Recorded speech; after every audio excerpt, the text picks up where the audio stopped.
di leen ziyaare bu baax a baax di leen jéggulu lii mu ñëwee waxtu wi waaye kii moo tax teelu ba ñëw ndax en 2016 le président de la République dafa organiser le premier dialogue national mu organiser que au palais présidentiel. J'y suis allé en tant que leader de Bës du Ñakk. Grand frère am Sëñ Babacar Sëñ Abdou Yabalka en tant que calife au nom de la famille de El Hadji Malick Sy. waaye bi mu dugg see gis ma ñu jox ko kàddu gi mu ni leen mënatuma wax ndax sama kilifa ngi toog te man j'étais là en tant que dirigeant de Bës du Ñakk ñu wax mu nuy di wax président Macky def ma signe ni ma wax la discours bi ma préparé woon pour wax ka en tant que président de Bës du Ñakk dam ko rangé waat wax en tant que représentant de la famille de El Hadji Malick Sy, donc présenter un discours le plus consensuel possible. J'ai pas voulu le gêner. Gis ngeen bi ma toogee daf ma gis dafa déplacé ñëw su ma ñëwoon au début du wax te fii nag tey nag mooy ndeyu midi waaye nag de très loin je vous ai envoyé 2 documents yu nga xam ni j'étais obligé d'intervenir dans des circonstances pareilles. bu njëkk bi mooy la lettre que j'ai envoyée aux assises nationales. Assises nationales yooyu dans Sokok Mamadou Mbodj ñi yan na leen yàlla yërëm ñoom ñaar ñëpp dañ ma invité aux Almadies dans un restaurant pour que je dirige les assises nationales avant les Mbaw man maa leen proposé le nom de Mbaw ñu insister man leen j'ai l'obligation de réserve, je suis fonctionnaire international, je suis à la Banque islamique de développement. La deuxième raison, Abdoulaye Wade est mouride, je suis Tidiane, je ne peux pas m'afficher de cette manière-là. Mais le jour ils ont insisté, Mamadou m'a insisté pour que j'envoie une lettre. J'ai envoyé une lettre, il a lu cette lettre-là, c'est Abdoulaye Wade qui était ici. Je l'ai envoyé à Absa pour me dire bien que, comme ça, ma contribution. La deuxième lettre, le deuxième document que j'ai envoyé, c'est en 2019, le jour de la proclamation des résultats. J'étais pas candidat, mais je soutenais Issa Sall. On a fait une campagne où je me suis opposé à Macky, à sa réélection.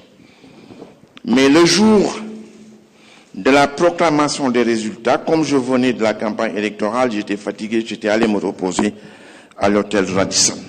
Ma toog tuuti réceptionniste bi woo ma wax ma ni ma y a l'envoyé du président de la République qui est en bas man ka kan la mun ma ku naan Aziz Mbaye ma ni ko jox ma ko man ni ko Mbaye Aziz il est 7 heures, qu'est-ce qui se passe mun ma président bi moomu yónni il faut ma wax ak yow man ko may ma 1 heure on va prendre le petit déjeuner ensemble bi ñu ñëwee man ni ko lu xew mu ni ma il faut nga wax. Donc dans ce cadre unitaire là ma ne ko lu tax mu ni mais parce que Idrissa Seck est parvenu à faire croire aux Mourides que c'est lui leur candidat et que tey su amul un deuxième tour il considère qu'on a volé les élections. Mais il faut nga wax ma ne à quel titre je vais parler. Je suis opposé à vous, on s'est battu durant toute la campagne électorale. Mu ne ma waaye tu es le co-président du Conseil mondial des religions pour la paix. Et à ce titre, tu fais la même chose dans d'autres pays. Tes positions bàyyu kii moo tax ma doon ko moo ma woo ak sëñ Mansour ni dañu invité si un Conseil mondial des religions pour la paix, il faut nga représenter ñu fa. Depuis 14 ans maa leen fay représenter mais bàyyam Seigneur du moom ñu doon bëgg nga def déclaration à ce titre-là ma def déclaration bi etc. indi jàmm comme je l'ai fait au Soudan du Sud, au sud du Soudan, je l'ai fait au Zimbabwe, je l'ai fait en Afrique du Sud en tant que co-président du Conseil mondial des religions pour la paix. Tu vas dans les maquis, aucun politicien n'ose aller parler au maquisard, mais moi, en tant que religieux, avec les religieux américains, etc., je vais de justice avec ñoom ba nu teg seen arme. Donc li may def bitim réew wax dëgg yàlla war naa ko mën def si sama réew. J'ai fait cette déclaration-là yónnee naa ko sëñ bi en tant que contribution dans un débat auquel je ne pouvais pas participer. Et su ngeen ko lire da ngeen xam ni nous avions la même orientation, le même objectif, qui est la paix. Baayam daf ma jàngal parce que baayam dañ daan discuter, il était libre, daf daan bàyyi nga wax lu la neex ak yooyu quoi. Daf ma daan wax naan ma tere naa la politique ba tey munoo bàyyi politique ma ne ko duma ko bàyyi mu ne ma lu tax ma ne ko yow yaa tax ak sëñ Cheikh yéen a ma jiitu si géew bi xàllal ma yoon wi kon nag su ma toppee si seen tànk dafa mel na wàccu ma yoon wi waaw. mu ñëw mu ni ma daf ma daan wax naan lu jàmm mënul régler ay mënu ko régler nee na lu jàmm mënul régler ay mënu ko régler. pour xool leen toutes les guerres mondiales da ngay fekk loo xam ne jàmm mën na ko régler ñuy reyante ba rey si ay millions ñu doora se mettre autour d'une table di def lu nga xam ne lii suñ ko njëlbeene woon suñ ko commencé woon kon loolu yëpp di am waaw bàyyi moo ma ko jàngal. man nag ma considéré que ni sëñ bi li nga def rek comme bi may dugg si loolu la Moustapha di wax li nga def rek nga war def woote jàmm man maay sa mag si loolu laa lay jàppale. Nous faisons partie de la famille de El Hadj Malick Sy, une famille qui depuis 60 ans se bat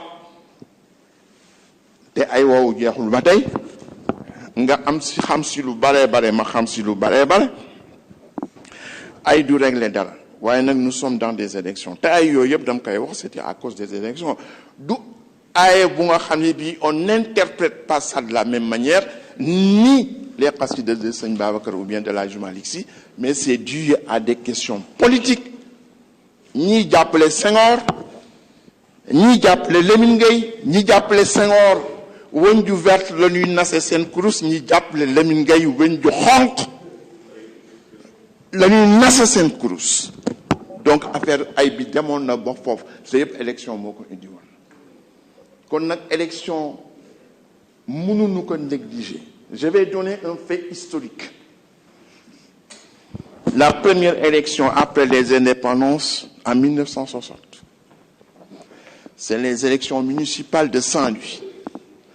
Saint-Louis ay ponkol ñoo fa nekkoon ñoom Majmoud jàng ba ni ar toog dugg si ci géew bi ñoom li Tidiane Beydi ñoom David Traoré ñoom Diadji Wade ñoom Wade ancien entraîneur de l'équipe nationale, mais qui était déjà en ce moment-là le directeur de l'école du Parti africain d'indépendance. Nous sommes Saint-Louis, bon, etc. Mais le pays était puissant, populaire. C'est ma sëriñ bi ma jàngal Alxuraan sëñ Mamour Ndiaye. Pendant 5 ans, xaru Tabaskem mi ngi ko tuddee Majmou Diop. Xaru Tabaskem laa wax de. Donc puissance boobu la Majmou amoon, puissance boobu la pays amoon. Senghor sait qu'il va perdre les élections. mu commencé di labaj élection yi. Le jour des élections bi ñu demee si bureau de vote yi mu commencé di albeuter affaire yi. Les gens du pays bon sont des gens yoo xam ni ils étaient de théorie marxiste etc. Ils ont décidé de résister wuti seen ay armes dans ce qu'on a dit que armes yooyu moom moo ko jëlee Algérie dugal ko Saint-Louis. La violence des gens. Mais violence yi lan moo ko jur bëgg labaj élection yi moo tax mu am réaction yooyu damay faral di wax le terrorisme il faut d'abord parler le terreau c'est-à-dire T-E-R-A-U c'est-à-dire que les origines du terrorisme si on s'y adresse pas dañuy nax suñu bopp donc violence boobu kan moo koy initié woon Senghor alors que Senghor c'est un homme de paix mais comme bëggu woon perdre élection yi mu commencé di labaj carte gi bon les Majmou c'était une dimension de personnalité énorme ñu daal di dem ils ont attaqué les bureaux de vote attaqué le palais du gouverneur ñu jàpp leen ñoom ñëpp tëj dissoudre le parti africain de développement. Alors, le premier parti dissous dans ce pays a été le fait d'une élection. Ñu jàpp leen tëj leen Majmoud Cheikh Sow Diadji Wade ñoom ñëpp ñu tëj leen ci kaso bi dissoudre le pays. Donc le pays était obligé d'être dans la clandestinité uniquement pour des raisons de donc la première élection problème de violence mais violence bi lan moo ko indi hein pendant plus de 20 ans ñu dissoudre leen ils étaient tous dans la clandestinité waaye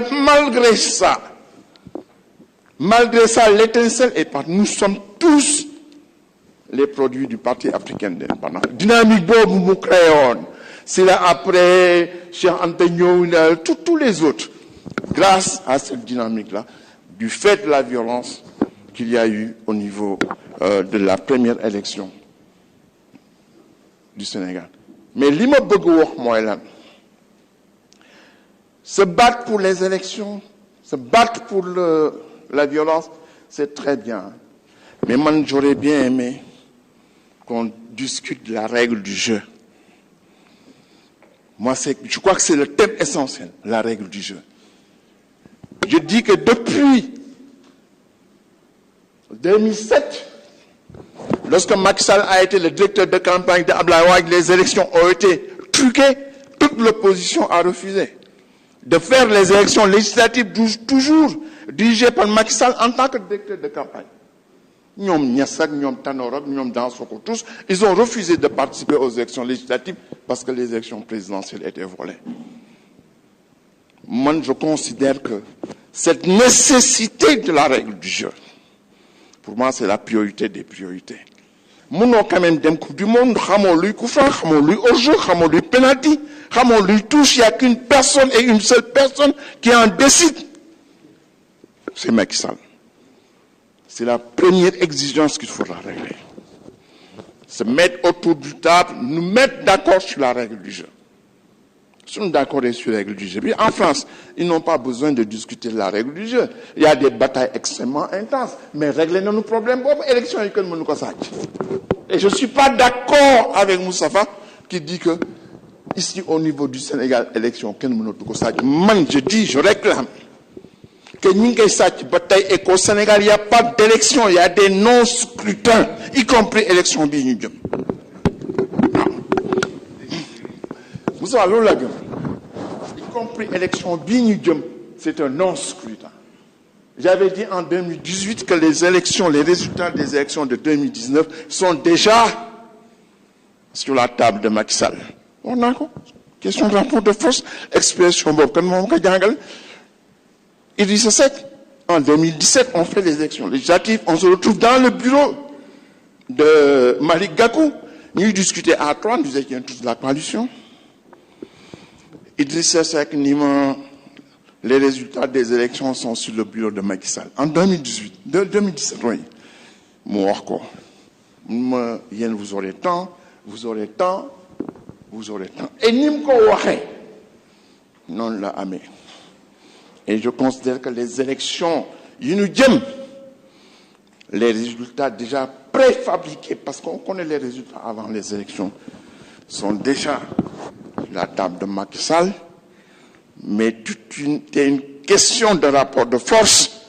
Et la réunion d'aujourd'hui fait partie de la constitution de ce rapport de force. Ndax lan moo leen soxal mooy jàmm daf ma wóor ni si ñoo se met autour d'une table. Mënoon seet li gën ci Sénégal et ce n'est que dans l'unité qu'on peut construire ce pays et le pape dit que la paix est le nouveau nom pour le développement jàmm jooju nag moom fi dagale yal nañu ci Yàlla dimbali wassalaamu aleykum wa rahmatullahi taala